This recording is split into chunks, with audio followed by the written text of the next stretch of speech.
Welcome students. Today we will discuss about 5th semester electrical students, and the subject for today is utilization of electrical energy and traction. We have 6 topics in this subject.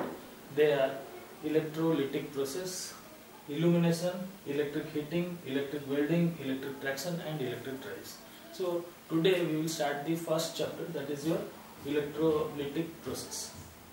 In this chapter, before starting, let us know what are electrolytes. So electrolytes can be defined as the substance which get liberated when the passage of electricity is passed through them. Now the process by which these electrolytes get decomposed can be called as your electrolysis process, and there are several solid electrolytes and which can be your caustic soda. Basically we use normally we use this your liquid electrolyte. These liquid electrolyte are practically used everywhere, but these solid electrolytes are rarely used.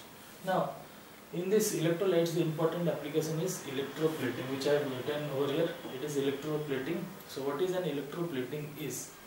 In electroplating, the definition of electroplating can be understood in this way.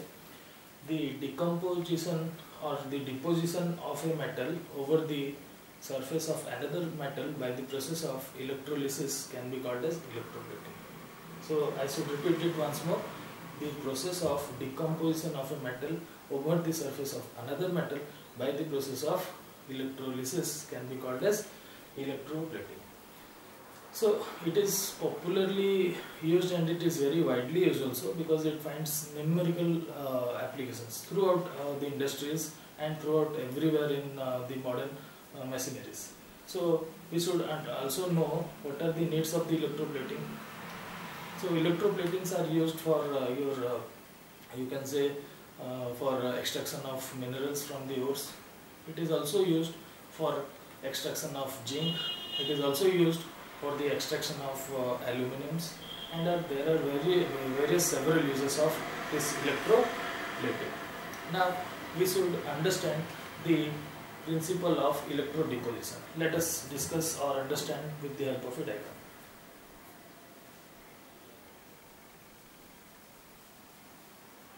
This is electrodeposition.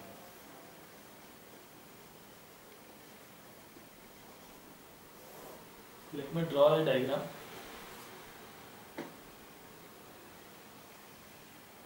So this is a tank,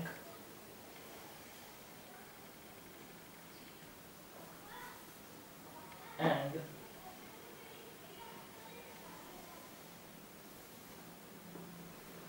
we have a electrolyte solution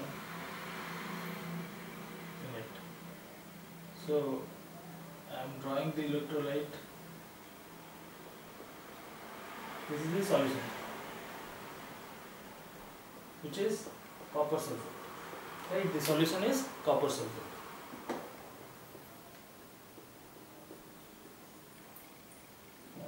CuSO4.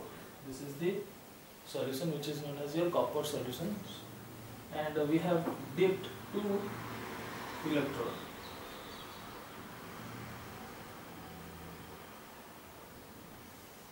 This is the second one, that one was your first one. So this is our second electrode, and now this will be excited as per our principle of electrolysis process. It should be positive, it should be negative. So this one is called as your anode, and this one is called as your cathode. Right? Now what we will do, we will excite it by the help of a battery.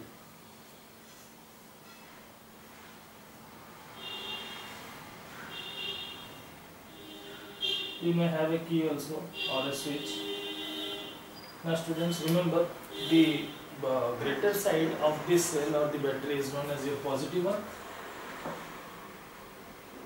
and the shorter side will be known as your negative one, and current flows from positive end to the negative end. So I will draw the symbol this way. This is the direction of current. The symbol of current is I. So I have mentioned it over here, I, small I. Now the direction of the electrons will be reverse of the direction of the current. So electrons will move from the opposite direction as travelled by the current. So I have drawn the figure which I repeated. This is a solution which contains copper sulfate solution, and there are two electrodes which has been now energized or excited by the help of a battery, and the positive side is connected to anode, the negative side is connected to cathode. As per the working principle of electrolysis, this substance or these molecules will get dissociated. Why? Because we have excited. Now after decomposition, they will now suffer decomposition. What will happen? They will be divided into two parts. First will be the positive ions and the other will be the negative ions. The positive ions will be collected at the cathode. So this one is our cathode, right? So here copper will be deposited, and the negative ion, that is SO4 minus, will be deposited over the positive or the anode. So this is the working principle or the principle of electrodeposition, by which the metal can be extracted, or the electrodeposition process. So I hope this small experiment or just the small method will help you to understand this electrodeposition better. Now further moving to our Faraday's laws of electrolysis. So Faraday has two laws basically. So first law, Faraday's law, states that the weight of the substance liberated from an electrolysis is directly proportional to the quantity of electricity passed in a given period of time. So we can write it down. So let me first rub it. Okay. So I am just clearing this section. Few seconds only.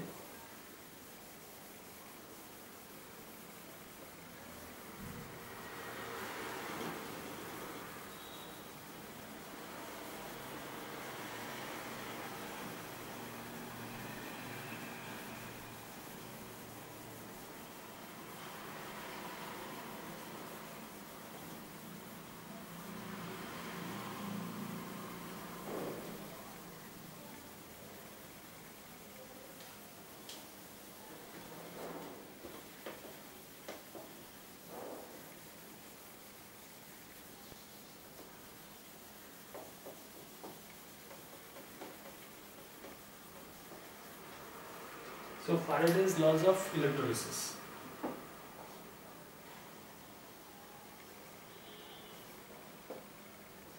First law.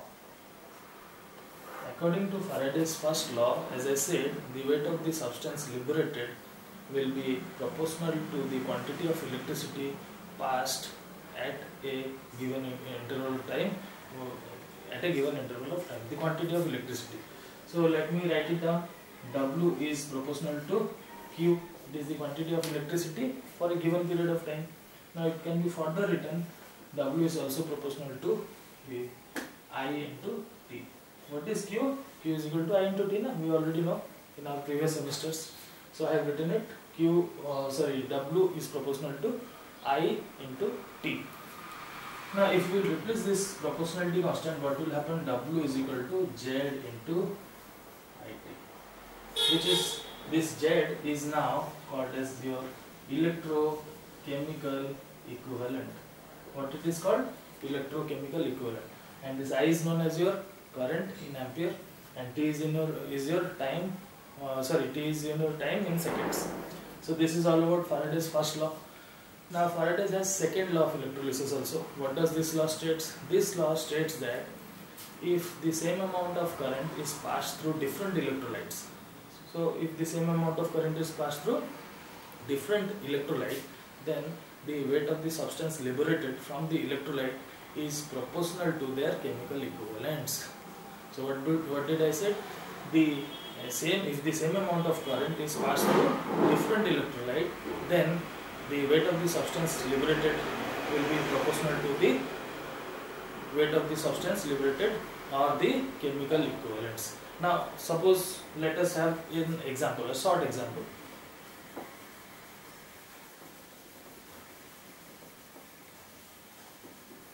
So if you have liberated copper and you have liberated aluminum from two different experiments, and in the first experiment where copper has been extracted, you applied 5 ampere of current and the weight was defined. So according to first law or second law, what was the law? That the weight of the substance liberated divided by weight of the substance liberated in the second one will be proportional to their chemical equivalents. Chemical equivalent divided by the chemical equivalent of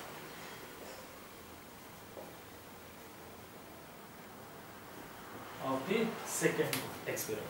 Now by using this relation we can find out the weight of the substance liberated through any of this quantity which has been unknown. So now the last topic which today we will discuss is about current efficiency.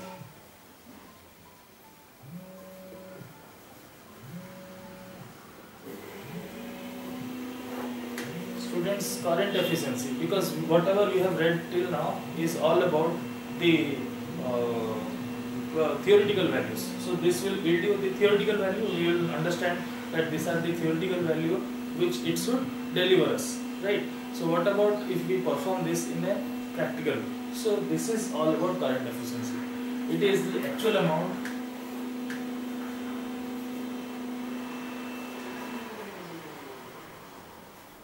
liberated divided by the practical value into 100. So what did I say? The actual amount which has been liberated and the practical value which has been liberated into 100 will give you the current efficiency, and its order is about 90 to 98%. So its percentage is from 90 to 90. Hope you will understood this class from this video. So thank you for watching.